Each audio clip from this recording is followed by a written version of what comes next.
Hi there, I am back, and today I wanted to show you my DIY recipe for a laundry detergent for gentle cycle items like lingerie, your undergarments, socks, or more delicate things, and silk pajamas, that sort of thing. Or if you just like to have a nice fresh scent to some of those items. Although you could use any scent of bar soap that you like. Today I am going to be using one of my favorites. In fact, this is my all-time favorite for delicate wash items, and it's the Dr. Bronner's Pure Castile bar soap in the lavender scent. It smells fabulous. They also have one in a light aqua paper wrapping that is completely unscented, if that's what you prefer, or you need it because maybe fragrances are itchy on your skin or have an allergy. You can certainly make this completely scent-free. And that is also a very popular recipe, especially for not just allergies, but if you're washing your baby clothes or even cloth diapers and you don't want any fragrances that could irritate their skin. That's also a great idea for that. So this is based on my recipe for regular laundry detergent, my everyday stuff for blue jeans, bed sheets, towels, everything else you possibly could be washing. And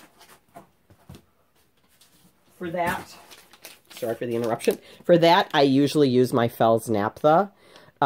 This laundry detergent goes back more than 125 years. This is like an updated wrapper that they're using.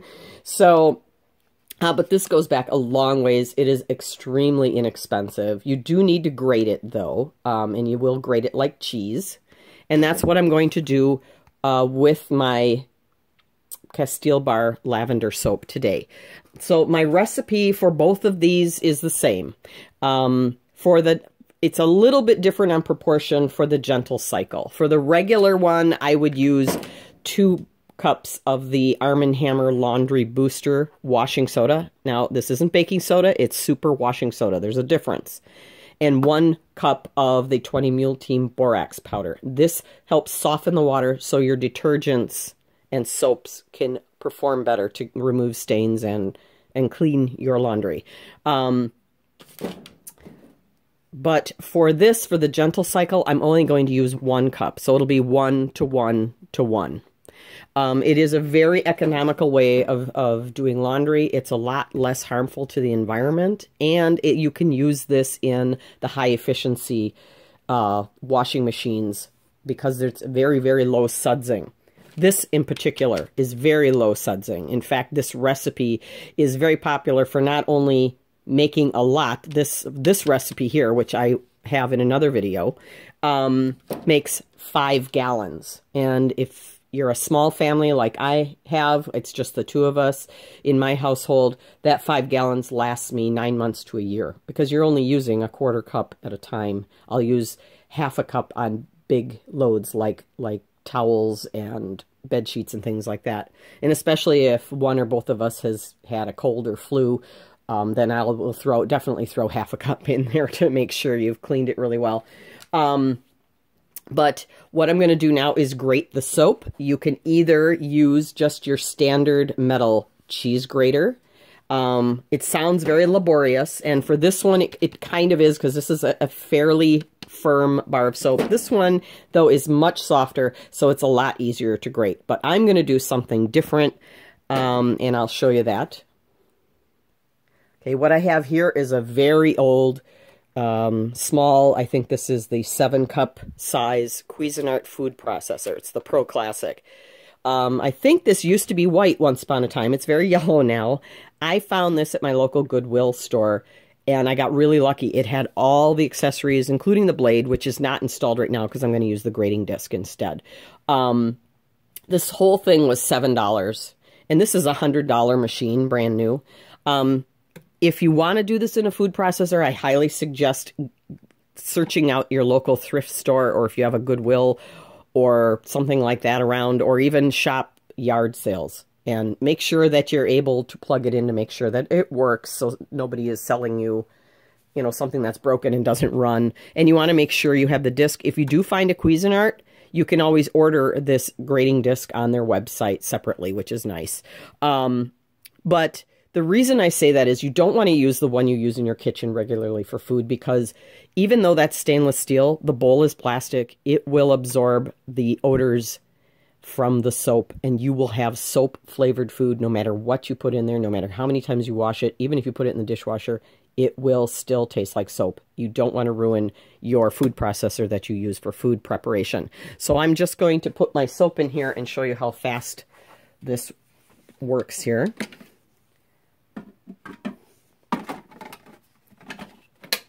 All right.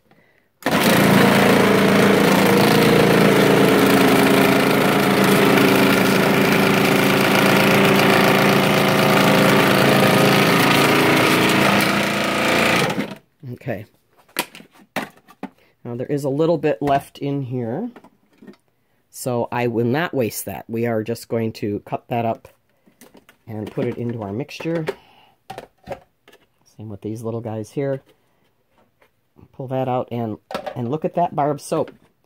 You have small children watching you do this, make sure they know this is not cheese. All right, let's go back to the other area here. Okay, in here, now this is something too, if you decide you want to, you can cook this on the stove, and when I mean cook, I just mean heat until the soap is melted. You're not going to cook it. You really don't want to bring it to a boil. It will boil over, trust me. You won't get it off the stove fast enough. It will just keep going like a volcano, and you will have the most slimy, slippery, foamy mess on your stove that will take forever to get cleaned up, because it just keeps foaming every time it gets wet. So you're just going to put as hot scalding tap water as you can in here. This soap is pretty soft, so it's going to melt. It's going to dissolve pretty quickly. So basically, you just want to melt the soap as best you can with as few lumps in there as possible. So I'm just going to kind of get a better spoon here. You're just going to stir this around and let it...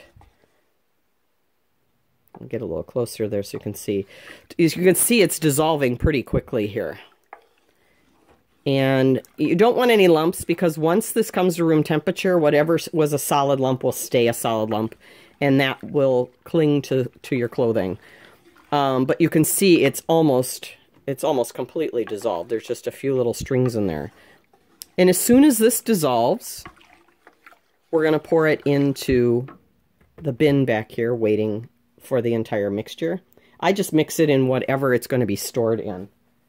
This back here is my bin that I keep this particular mixture in. It holds, I'm not even sure, I probably should have measured it, but I think it's probably about 2.5, maybe 3 gallons. So in here I just put some scalding hot tap water, and I mixed my dry powders in there ahead of time, because you do want them to be dissolved. And there's a little grit in there, but it's almost gone. It's almost completely dissolved. And as soon as this soap here is dissolved, you can dump it in here. You top it off to however full you want it, and reasonably, because you want to be able to carry it to and from the washer without spilling it.